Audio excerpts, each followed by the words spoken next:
मदनफल chapter जो है वो कल्प स्थान का फर्स्ट चैप्टर है। चिकित्सा स्थान के बाद कल्प स्थान दिया गया है। ये कल्प का जो मीनिंग है वो फार्मास्यूटिक्स प्रिपरेशंस है। चिकित्सा स्थान में कई सारे डिजीजेस हैं जिसमें पंचकर्म बताया गया है, स्पेशली वोमन एंड विरेचन। लेकिन वहां पर कौन से ड्रग से करना है वोमन विरेचन, कौन से मेथड से करना है वो नहीं बताया गया है। इसलिए कल्प स्थान के बाद चिकित्सा स्थान बताया गया है। जैसे कि नव ज्वर में बताया कि वोमन करना है, जीर्ण ज्वर में बताया है विरेचन करना है, ऊर्ध्व रक्तपित्त में विरेचन करना है, अधोग रक्तपित्त में वोमन करवाना है। तो वो सब के लिए कल्प स्थान दिया गया है। तो अब स्टार्ट करते हैं मदनफल कल्प। अथा तो मदनफल कल्प अध्याय व्याख्याश्याम इतिहास माह भगवान आत्रेय। अब हम मदनफल की फार्मास्यूटिक्स प्रिपरेशन का व्याख्यान करेंगे। ऐसा भगवान आत्रेय ने अपने अग्निवेशादी 6 शिष्यों को बताया। अब सबसे पहले डेफिनेशन बताइए, वोमन और विरेचन क्या है। हमें जैसे पता ही है कि कफ के लिए वोमन बेस्ट ट्रीटमेंट है, पित्त दोष के लिए विरेचन बेस्ट ट्रीटमेंट है। तो कफ के लिए जैसे कफ का स्थान मेनली आमाशय बताया है, तो आमाशय का जो नजदीक का हृदय मुख्य होगा तो उस रूट से निकाला जाता है वोमन से। तो इसलिए बताया है तत्र दोषहरणम ऊर्ध्व भागम वोमनम संगतम। दोष को शरीर के ऊर्ध्व भाग से निकालने की जो प्रोसेस है वो वोमन के नाम से जानी जाती है। तत्र दोषहरणम अधोभागम विरेचनम संगतम। शरीर के दोषों को बायरेक्टल रूट से निकालने की जो प्रोसेस है वो विरेचन के नाम से जानी जाती है। उभयं वा शरीर मल विरेचनात् विरेचनम वा समानम।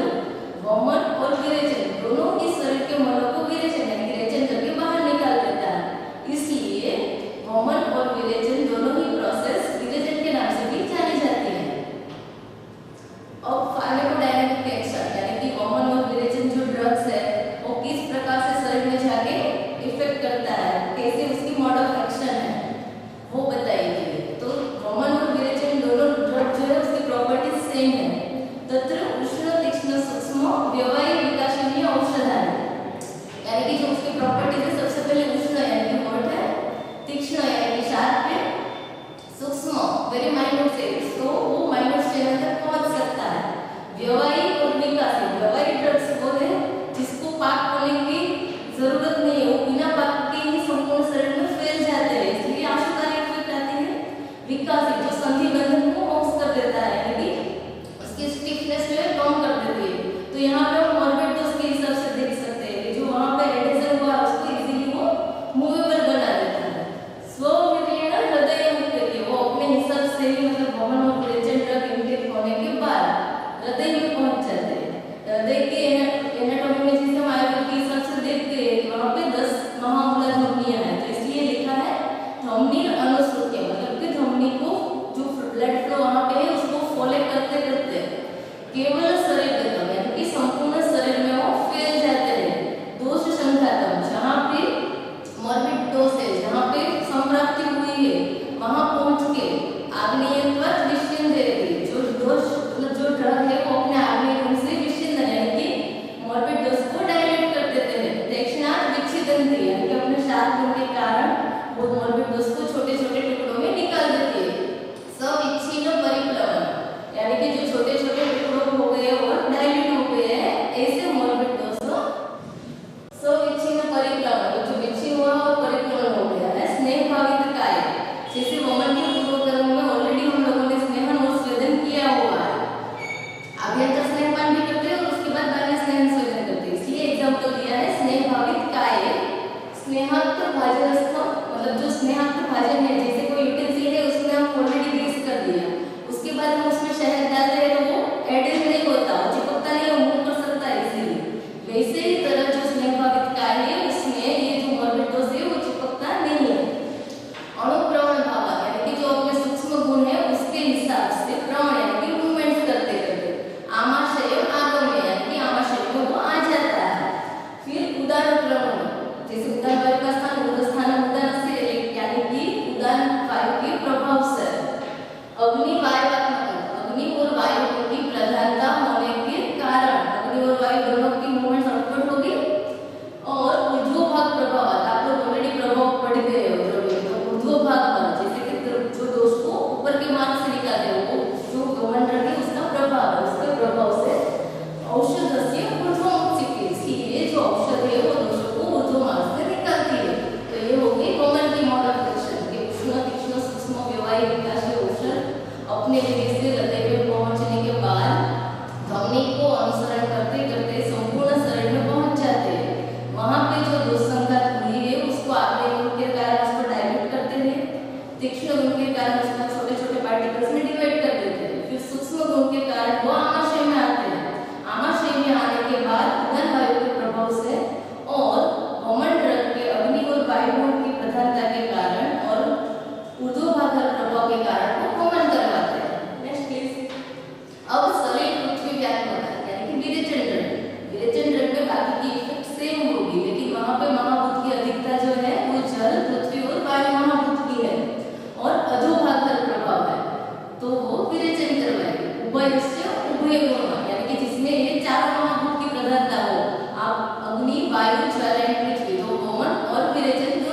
हम देश की कैरेक्टरिस्टिक देखते हैं।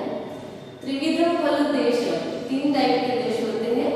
छांगलम, आनुकूलम, साधारण चलिए। छांगल देश, आनुक देश एंड साधारण देश।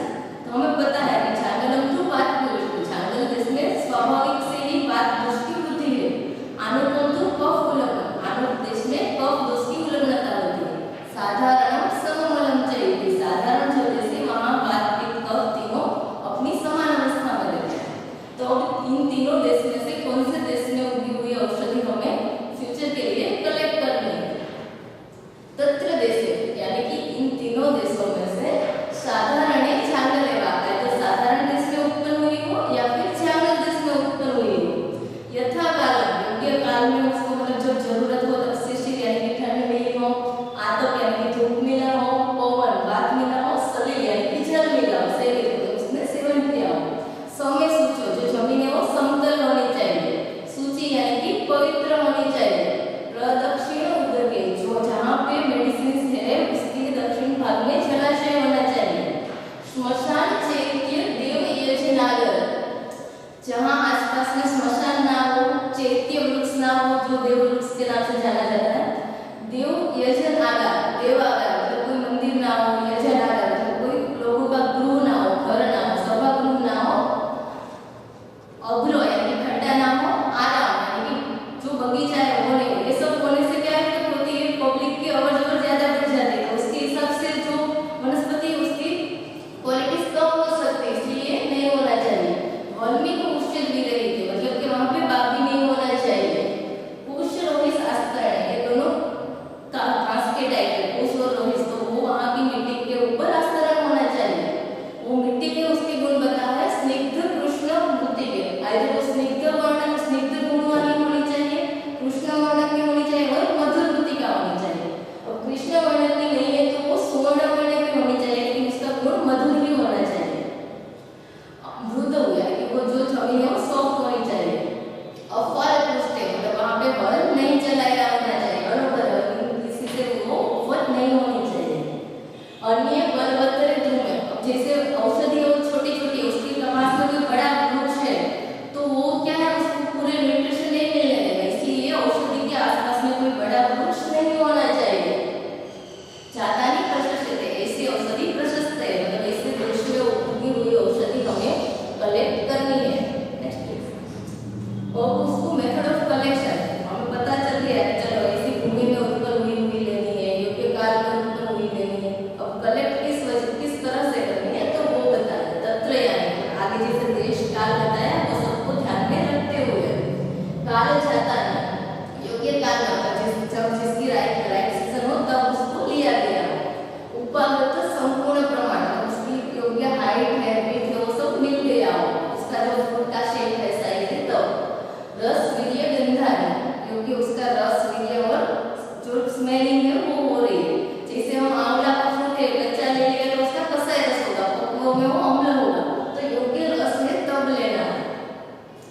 काल आदो अग्नि सलिल पवन जंतुवीर अनुपम, मतलब काल के हिसाब से, अग्नि के हिसाब से, धूप के हिसाब से या फिर जंतु के हिसाब से उसकी क्वालिटीज में कोई भी फर्क नहीं होना चाहिए।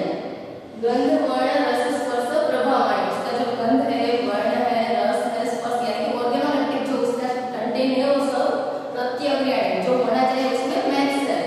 उद्देश्य दिशा स्थितानि, उत्तर दिशा में जो औषधि रही हो ऐसी औषधि हमें ग्रहण करनी है। अब ऐसी औषधि का हमें पता है कि दरेक औषधि का यूजफुल पार्ट अलग अलग है, तो कौन सा पार्ट कौन सी ऋतु में ग्रहण करना है तो तब बताया है तेषा शाखा पलाशम अचित प्ररूढ़, आइधर उसका शाखा यानी टहनिया, पलाश यानी कि लीव्स, लेकिन अचित प्ररूढ़ जो ज्यादा ओल्ड नहीं हुआ हो यानी कि नए लीव्स लेने हैं। वर्षा वसंत योगदायी, आइधर इसको वर्षा ऋतु में या फिर वसंत ऋतु में ग्रहण करना है। ग्रीष्मे मूलानि, ग्रीष्म ऋतु में इसका मूल का ग्रहण करना है। शिशिरे वा क्षीण प्ररूढ़ वर्णानि, अब ग्रीष्म में मूल का ग्रहण नहीं किया है तो आप शिशिर में भी ग्रहण कर सकते हो, लेकिन तो जब ओल्ड लीव्स है वो प्ररूढ़ मतलब पक के गिर गए हो, जब लीव्स नहीं हो तब भी आप रूट का ग्रहण कर सकते हो। शरदी त्वक कंद क्षीणानि, शरद ऋतु में त्वक कंद यानी कि राइजोम और क्षीर का ग्रहण करना है। हेमंते साराणि, हेमंत ऋतु में सार का ग्रहण करना है, जैसे हम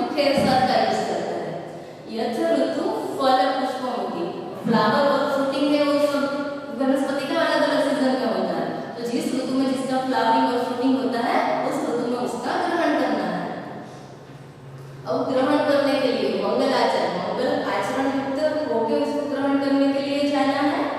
कल्याण वृत्ति, सब जगत की कल्याण करने की वृत्ति मन में रखते हुए वनस्पति का औषधि का ग्रहण करना है। सूचि, पवित्र होके जाना है। शुक्ल वासा यानी कि व्हाइट कलर के क्लॉथ्स पहनने हैं। संपूज्य यानी कि पूजन करना है। देवता यानी कि देव का। अश्विनी कुमारों का। गो ब्राह्मणाश्रम, गाय और ब्राह्मण का पूजन करना है। कृत उपवास, जिस दिन आप औषध का कलेक्ट कर रहे हो उस दिन उपवास करना है। प्राप्त मुखो उदक मुखो, औषधि को ग्रहण करते समय पूर्व दिशा या फिर उत्तर दिशा में मुख रखना है। वाग्निया, उसके बाद उसका कलेक्शन करना है। तो याद रखना है कि मतलब मंगलाचार युक्त होकर सूची पवित्र भावना रखनी है। शुक्ल वस्त्र पहन के उस दिन उपवास करके देवता अश्विनों का पूजन करके पूर्व या उत्तर दिशा में मुख रखते हुए औषधि का ग्रहण करना है। अब उसको कलेक्ट करने के बाद उसका स्टोरेज, क्योंकि आज कलेक्ट कर लिया उसका यूज तो हम पूरे साल में कभी भी करना है, तो उसको किस हिसाब से स्टोरेज करना है। गृहीत्वा मतलब औषधि को ग्रहण करने के बाद च अनुरूप गुणवत्त भाजन, उसके अनुरूप गुण, जैसे शीतवीर्य वाली औषधि है तो हम उसको चांदी के पात्र में रख सकते हैं। उष्णवीर्य वाली औषधि है तो उसको हम सुवर्ण पात्र में रख सकते हैं। इसलिए लिखा है कि अनुरूप गुणवत्त भाजन, जो औषधि के गुण है उसके हिसाब से यूटेंसिल्स में उसको स्टोर करना है। फिर लिखा है स्थानान्य आगार, फिर कौन से स्थान में आगार एक्टिव रूम में रखना है। द्वार से, जिसका द्वार पूर्व या फिर उत्तर दिशा की ओर हो ऐसा रूम में इसको रखना है। निवात प्रवाह एक देश से, जहाँ पे निवात स्थान हो, ज्यादा पवन नहीं आ रहा है लेकिन एक दिशा से पवन आ रहा हो। नित्य पुष्प उपहार बलिवत कर्म से, जहाँ पे हर रोज देवताओं का पूजा अर्चना होती है, पुष्प बलि अर्चन वो सब कर्म हो रहा है। और अग्नि सलिल, अग्नि यानी कि अग्नि के लिए जैसे बाढ़ आ गई तो जल से उसको औषधि को कुछ बाधा नहीं पहुंचना चाहिए। उपस्वेर यानी कि वो रूम में ज्यादा ह्यूमिडिटी नहीं होनी चाहिए, धूम नहीं होना चाहिए, रज यानी कि डस्ट नहीं होनी चाहिए, मूसक यानी कि रेट वगैरह से उसको कुछ नुकसान नहीं होना चाहिए। चतुष्पादना अनभिगमनीय है, तो पशुओं का वहां पे अवर जवर नहीं होनी चाहिए। स्ववचन, ऐसे औषधियों को स्ववचन, कोई अच्छे यूटेंसिल्स में लेके स्ववचन विधान करके उसको लीड लगा के आसक्ति यानी कि कोई बुक में उसको लगा देना है।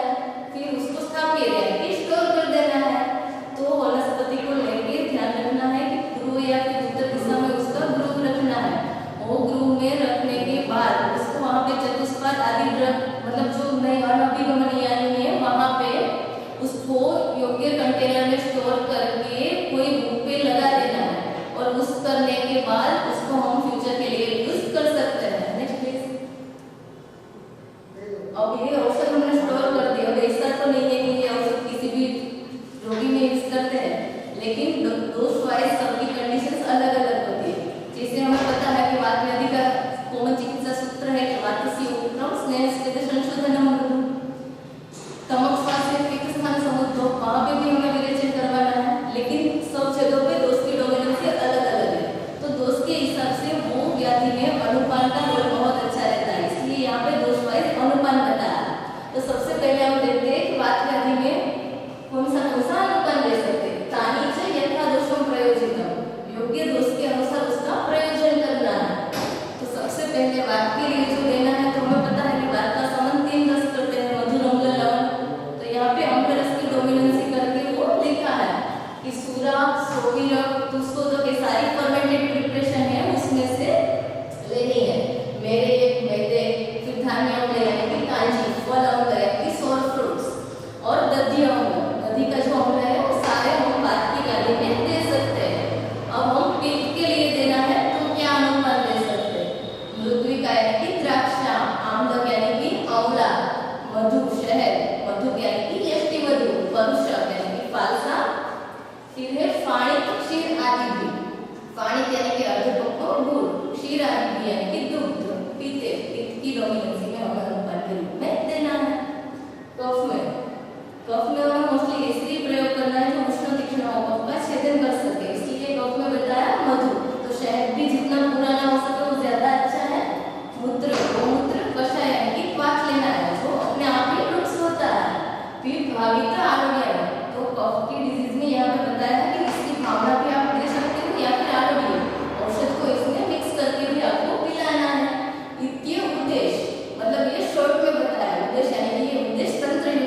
गोमय आलिप्य, उस फूट के ऊपर गोमय से लेपन कर देना है।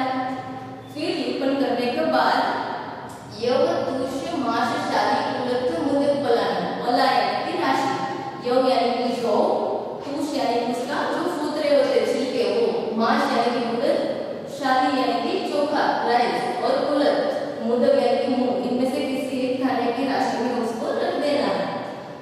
निदध्या अष्टरात्रम, 8 रात्रि तक उसको रख देना है। मतलब वो कलेक्ट किया, फिर उसको पोंछ के उसका फूट बना के उसमें रख दिया, फिर उसके ऊपर गोमय से आलिपन कर दिया।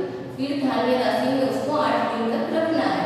8 दिन के बाद अत ऊर्ध्वा, मतलब उसके बाद क्या होगा, मृदु भूता, जो उसका आउटर लेयर है वो सॉफ्ट हो जाएगा। मधु इष्टगंधा, मधु के समान प्लेजेंट फ्रेग्रेंस आने लगे तो शोषे, इसको वहां से निकाल के आग में शुष्क कर देना है। सुशुष्काण, जब वो धूप में सूख जाए तब उसमें से फल पिपली उद्धरे, यानी कि मदन फल जो फ्रूट है उसमें से पिपली यानी कि उसके सीड्स उद्धरते यानी कि निकाल देना है। तासा, और वो मदन फल पिपली यानी कि उसका सीड्स निकल जाने के बाद क्रुत यानी कि घी से, दधी यानी कि दही से, मधु यानी कि मध, पलल यानी कि तिल, विमुदिता, इनमें से किसी एक के साथ हम मर्दन कर सकते हैं। पुनः शुष्काण, फिर से उसको आदक शुष्क करना है, खास ध्यान रखना है। फिर शुष्क हो जाने के बाद नवम कलशम, नया यूटेंसिल्स लेके सुप्रमुष्ट, उसको अच्छे से पोंछ के, अबालकम और रजस्कम, जिसमें अंदर कोई सैंड या फिर डस्ट नहीं है ऐसा करके आकंठम, मतलब उसको पूरा भर देना है मदन फल पिपली से। स्ववचन, उसको अच्छे वस्त्र से ढक देना, लीड कर देना है, फिर उसका लीड बंद कर देना। स्व अनुभव सिक्के शो यानी कि मुंह के ऊपर लगा देना है। सम्यक स्थापित, अच्छी तरह से लगा देना है, यानी कि मदन फल पिपली को धान्य राशि से निकाल के आतप शुष्क करके कृत और गति आदि का भावना देके उसको आतप शुष्क करना है। और आतप शुष्क करने के बाद उसको फिर से अच्छे यूटेंसिल्स में लगा देना है। अब प्रोसीजर होती होमन करना, अर्थ ऊर्ध्व। अब जैसे मदन फल का हमने संग्रह कर लिया, लेकिन होमन करने के लिए कौन सी प्रोसीजर आवश्यक है, तो उसके पहले है आभ्यंतर स्नेपन। आभ्यंतर स्नेपन ऑलरेडी हो गया होगा, और पूर्व कर्म में हमें करना है बाह्य स्नेपन।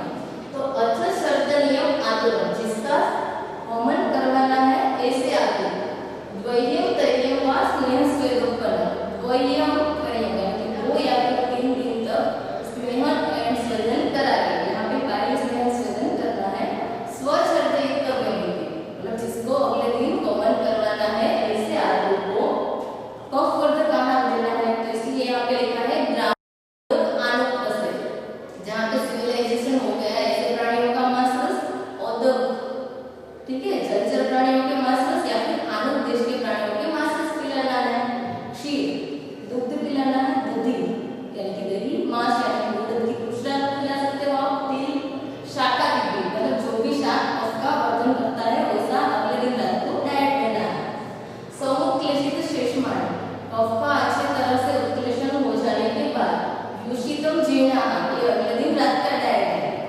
एक रात बीत जाने के बाद सुबह जब डाइजेस्ट उसका आहार हो जाए तब गुरुवार यानी कि सुबह के समय कृत बलि होम मंगल, बलिदान देके मंगल अर्चना करके प्रायश्चित करा के निरंतर, जब सुबह कुछ नहीं खाना खाया हो तब अनअति स्निग्धम, ज्यादा स्निग्ध नहीं है ऐसी यवा को कृत मात्राओं की कृत योग्य यवा को पिलानी है। तो यवा को यहाँ पे हम स्नेहपान के कंटेक्स्ट में ले रहे हैं कि अगले दिन क्या करना है, पहले स्नेहन स्वेदन कराने के बाद जब अगले दिन होमन करवाना है तब अगली रात को कफवर्धक आहार देना है।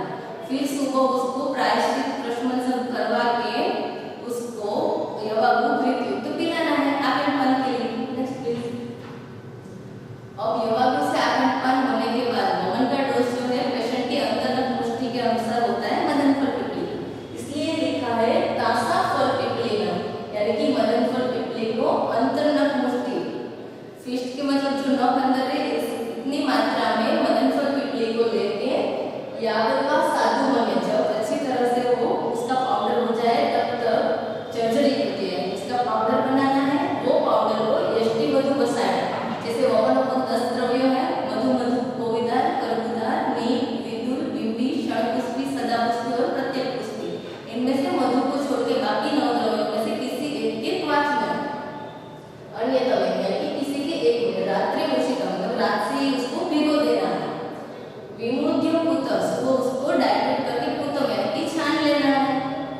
सेंधव इसमें शहद और सेंधव ऐड कर देना है और गरम करना है।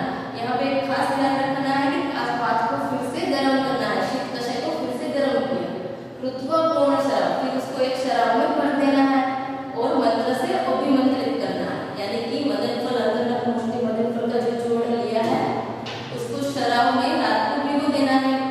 मधुकारी गाँव में से किसी एक द्रव्य के पास में सुबह उसको छान के मधु और सेंधव ऐड करके उसको गर्म करना है और शराब में भर के पेशेंट को पिलाने से पहले मंत्र से अभिमंत्रित करना है। वो मंत्र है ओम ब्रह्म दक्ष अश्वी रुद्र इंद्र भूष चंद्र अर्क अनल, यानी कि ब्रह्मा भगवान, अश्विनी कुमार, रुद्र यानी कि शिव, इंद्र भू यानी कि भूमंडल में जितने देवता है वो, चंद्र, अर्क यानी कि सूर्य, अनिल यानी कि वायु देवता और अनल यानी कि अग्नि, ऋषयश्च यानी कि सारे ऋषियों, स औषधि ग्रामा इस भूमंडल में जितनी भी औषधि है वो सब, बुद्ध संघातश्च पांचजय और इस पृथ्वी पे जितने भी भू यानी कि है लोग वो सब तुम्हारी रक्षा करें, ऐसा बताया। रसायनों पूर्व ऋषिना, ऋषि के लिए जैसे रसायन है, देवाना अमृतम यथा, देवों के लिए जैसे अमृत है, सुधीर उत्तम नागाना, नाग लोगों के लिए जैसे सुधा है, भेषज इदम अस्तु, तो मैं आपको जैसे भेषज दे रहा हूँ वो आपको ऐसे ही लाभकारी हो। इत्येव मंत्रेण अभिमंत्रित, ये मंत्र से अभिमंत्रित करके, उदक मुखम प्राक मुखम, उदक यानी कि उत्तर दिशा में, प्राक मुखम यानी कि पूर्व दिशा में मुख रख के वात और पाए पेशेंट को वमन के लिए पिलाना है। अब यहाँ पे स्पेसिफिक डिजीज बताया, हमें पता है कि कफ के लिए ही वमन करना है, लेकिन खास करके श्लेष्म ज्वर गुल्म प्रतिष्ठाया अर्थ विशेष है, कफ ज्वर है, गुल्म है, प्रतिष्ठाय है, उन लोगों को खास करके पुनः पुनः यानी कि फिर से यही बात पिलाना है। कब तक पिलाना है? आप पित्त गमना, जब तक पित्तांत गमन नहीं होता है तब तक, क्योंकि पित्तांतम गमनम श्रेष्ठ, पित्तांत गमन जो है वो श्रेष्ठ बताया, इसलिए यहाँ पे इमेज में भी देख सकते हो जो पित्तांत गमन वो हो रहा है। तेन साधु गमति, इससे अच्छा गमन होता है। अब कभी ऐसा होता है कि गमन का अयोग हो गया, वेग कम आ रहा है, तो तब क्या करना है? इन वेगम टू पिपली आम्लक सरसों को वचा कल्प, पिपली आम्लक यानी कि आंवला, वचा और सरसों का कल्प लेके उसमें सेंधव लवण ऐड करना है और उष्णोदक ऐड करना है और उसको पिलाना है, पुनः पुनः बार बार पिलाना है। कब तक पिलाना है? प्रवर्तयेत आप दर्शना, जब तक पित्त का अंत में पित्त का दर्शन नहीं होता है तब तक गमन के लिए पिलाना है। अयोग इत्येष सर्वचर्दन योग्य, ये सामान्य रीति सब गमन की विधि की विधि है। अब हमें पता है कि हम लोग दिल दाता